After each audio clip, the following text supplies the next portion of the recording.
Coach, pretty good start to 2023 for your club, to say the least, and pretty decisive win despite the fact that you didn't have a whole pile of shots.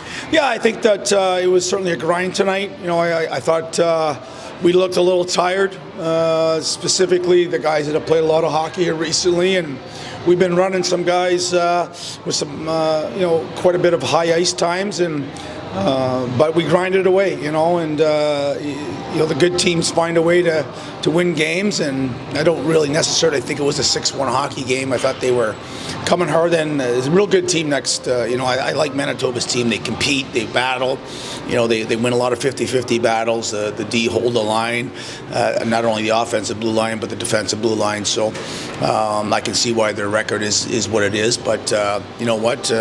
Like I say, real proud of the guys for just sticking through it. And I thought the third goal was a big goal for us. At 2-1, we just talked about defending and protecting the middle of the ice and trying to chip pucks and get it deep. And we eventually got the third one. And once the floodgates opened, it was a breath of fresh air on the bench. Jacob Larsson scored his first of the year. What can that kind of do for his confidence? I know he's more of a defensive defenseman, but anytime you can score, that gets the juices going. Yeah, I thought this was one of Larsson's best game of the year. He was moving pucks and using that great speed. He's got such fluidity in his skating, and but not really known, at least at the pro level. He was certainly drafted as a puck-moving offensive defenseman, and just really hasn't come to fruition in terms of being a stud on the power play type of thing. But he gives us valuable minutes. He's a minutes muncher, as we like to say, and we made the comment even after the second period in the coach's office about him having a real strong game. So it was nice for him to certainly get that first one, because it doesn't matter what type of player you are, you don't like to see that zero on the goals department. So but overall, I thought he was one of our better players tonight.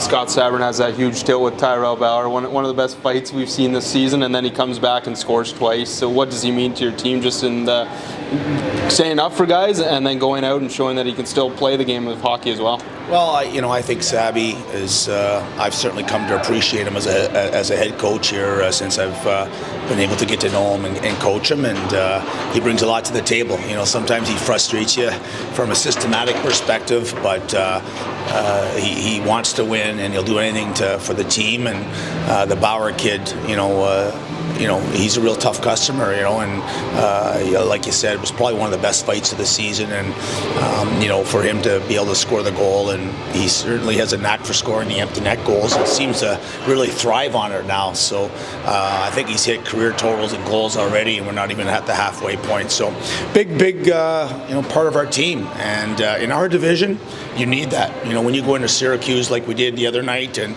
you've got Walcott, and you've got Labrie, and you got the way the element plays, and this division, you just need that type of presence, and he brings that to the table.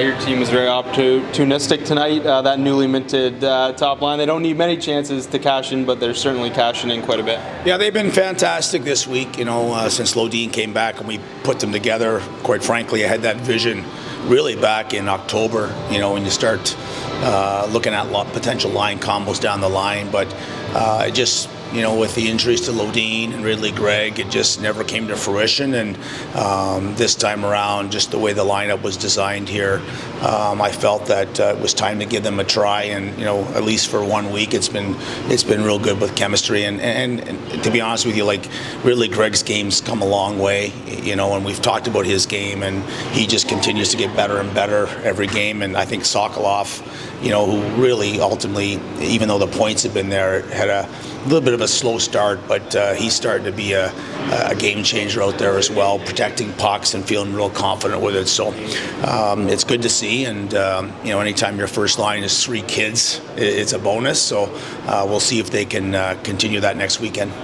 Yeah, and what were your impressions, Coach, of the PTOs of Chad Yetman and Joe Carroll teaming up for actually the game-winning goal?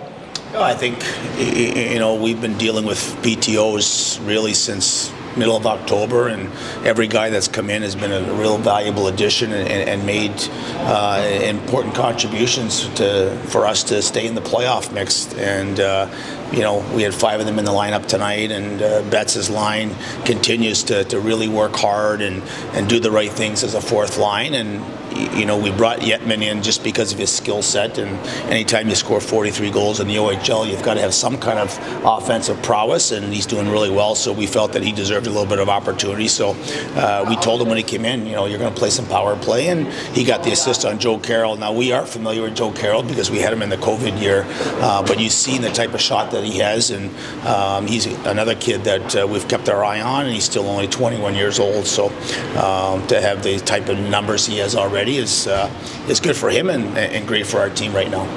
And maybe just a thought on Kevin Mandolese. You said this morning that this is a critical time for him, and he did his job tonight. Yeah, he was good. I thought that certainly when I seen the game, when I come back and see the game report on Tuesday, they definitely outchanced us tonight. There's no doubt about that. And I thought he was good, and he was seeing the puck well, and that's what he needs to do, right? And it's a battle, right?